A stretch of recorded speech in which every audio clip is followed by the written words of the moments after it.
Up until now, Taiwan has been one of the few countries not to experience a major outbreak of COVID-19, a fact widely attributed to its imposition of early and strict border controls, according to the BBC. The country's proud record, though, is now under threat after a surge in new infections inside its borders, and it brings up some major questions about Taiwan's response. First, here's the background to those questions. Taiwan on Monday, May 17th, announced 333 local COVID-19 infections, a new single-day record since the start of the pandemic, according to TomoNews. The surge in infections continues to occur predominantly in the north of the country.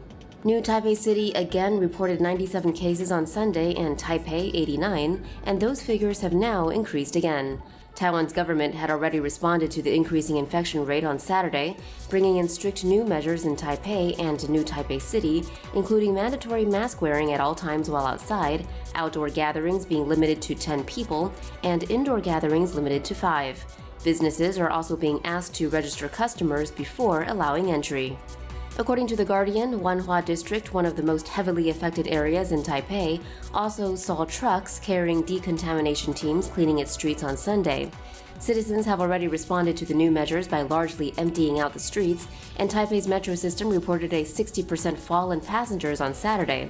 However, some panic buying at supermarkets has taken place. Taiwan has taken delivery of a total of 316,200 doses of the AstraZeneca vaccine. However, as of May 15th, only 186,149 doses had been administered, according to Taiwan Central News Agency. The rate is now increasing, with 32,251 people receiving the vaccine in Taiwan on Friday. Okay, so 3 questions now need answering. The first is a full lockdown needed? According to The Guardian, Health Minister Chen Shizhong has already announced remote learning for some school years and issued guidelines for hospitals to prioritize symptomatic COVID cases. He also told people to increase hygiene efforts and avoid unnecessary travel, saying that personal responsibility is very important. But is it enough? Question 2. Why has vaccine uptake been so low in the country until now? According to Taiwan Central News Agency, until this weekend, Taiwan was operating a self-paid vaccination program in order to avoid wasting excess vaccines that hadn't been taken up by priority patients. Was it because of skepticism about vaccines, or complacency because the country hadn't been hit by COVID-19 in the same way as others, or both? And now for question number 3, perhaps the weirdest one. Does disinfecting streets like this actually work? Well, it seems like it might be simply no, if you listen to the WHO, which explicitly says in a briefing on its website, spraying or fumigation in areas such as streets or open market areas for the COVID-19 virus is not recommended, before adding that it could actually be bad for your health. So why might governments like Taiwan's be doing it? Lisa Bricknell and Dale Trott, lecturers in environmental health at CQ University in Australia, write in The Conversation that based on our knowledge of the conditions required for disinfectants to work, we suspect these activities are as much about authorities being seen to do something as about actually stopping the spread of COVID-19. What do you think? Or do you maybe need some more background? The primary method through which COVID-19 is spreading is being contested by scientists. Here's what you need to know. Airborne transmission of COVID-19 is not simply possible. There is consistent, strong evidence that this is the dominant method by which it spreads, according to a new review article published in the Lancet Medical Journal.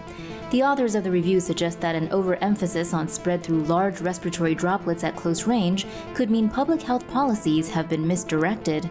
In scientific briefings made available on its website, the WHO defines aerosols as being less than 5 micrometers in diameter and respiratory droplets as being greater than 5 micrometers in diameter.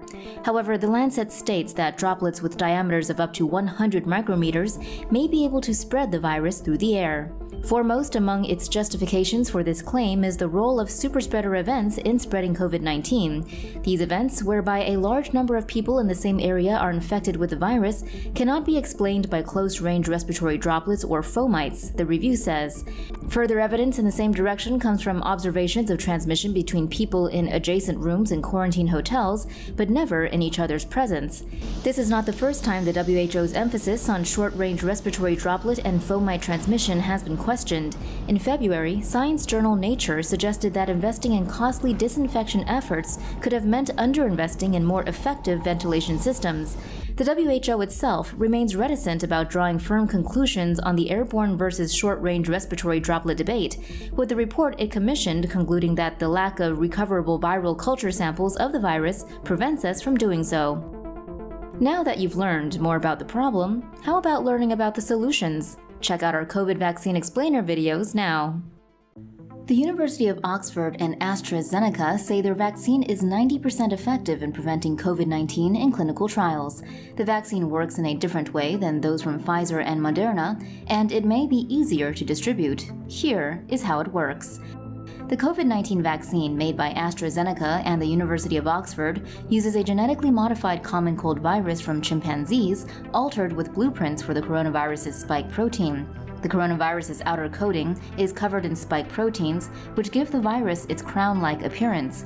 The spike protein possesses receptor-binding domains, or RBDs, that the virus uses to pry open receptors before penetrating the cellular membrane.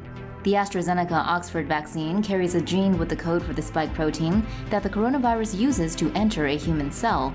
The spike protein gene is cut from the coronavirus and inserted into a vector, a virus that is weakened so that it cannot grow inside the human body after injection. The AstraZeneca-Oxford vaccine's chimpanzee adenovirus vector was previously used to make an Ebola vaccine. The chimpanzee adenovirus is genetically modified so that it cannot infect people, while the gene with the code of the spike protein is inserted. Once the vector delivers this genetic code to a cell, it causes the cell to produce spike proteins. These spike proteins are harmless on their own, but they could trigger the body to mount an immune response. This response produces antibodies and memory cells that will recognize SARS-CoV-2, the actual virus that causes COVID-19. Unlike Pfizer and Moderna's vaccines, the AstraZeneca-Oxford vaccine does not need to be frozen, which would make it much easier to distribute. And the AstraZeneca-Oxford vaccine involves a more traditional method by using a harmless virus as a vector. Pfizer and Moderna's vaccines, if approved, would be the first vaccines ever approved by the FDA to use messenger RNA technology. Pfizer and BioNTech announced on Monday, November 9th, that their coronavirus vaccine is more than 90% effective in preventing COVID-19 in those who have not previously been infected with the virus. Here is how the vaccine works. An mRNA vaccine is based on the genetic sequence of the novel coronavirus and not the actual virus. mRNA is short for messenger RNA. Pfizer and BioNTech's SARS-CoV-2 vaccine uses the genetic blueprint for the spike protein that codes the virus, according to information published on Pfizer's website. The spike protein is used to synthesize an mRNA sequence.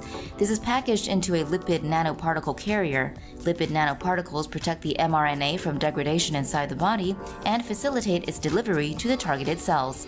The lipid nanoparticle carrier transfers the mRNA and its copies of genetic instructions to the cytoplasm of a cell, where the ribosomes are found. Once inside the cell, the mRNA instructs the ribosomes to produce the coronavirus's spike protein.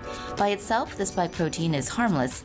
The spike protein is then displayed on the surface of the cell. This simulates a coronavirus infection, thus triggering the body to mount an immune system response. Reuters reports that Pfizer and BioNTech said that they have found no serious safety concerns and expect to seek U.S. emergency use authorization this month. Phase 3 clinical trials enrolled 43,000 participants and it reported only 94 lab-confirmed COVID-19 infections. So when might this vaccine be available at a medical facility near you? Pfizer and BioNTech said if granted authorization, they could produce up to 50 million doses in 2020. Each vaccine requires 2 doses. Then they could produce 1.3 billion doses in 2021. Of course, someone will have to pay for this. In July, the two companies reached an agreement with the U.S. to supply 100 million doses for $2 billion as part of the Trump administration's Operation Warp Speed. Oh, and the vaccine has to be stored at temperatures of minus 94 degrees Fahrenheit. But as Anthony Fauci told CNN, the bottom line is, as a vaccine it's more than 90% effective, which is extraordinary.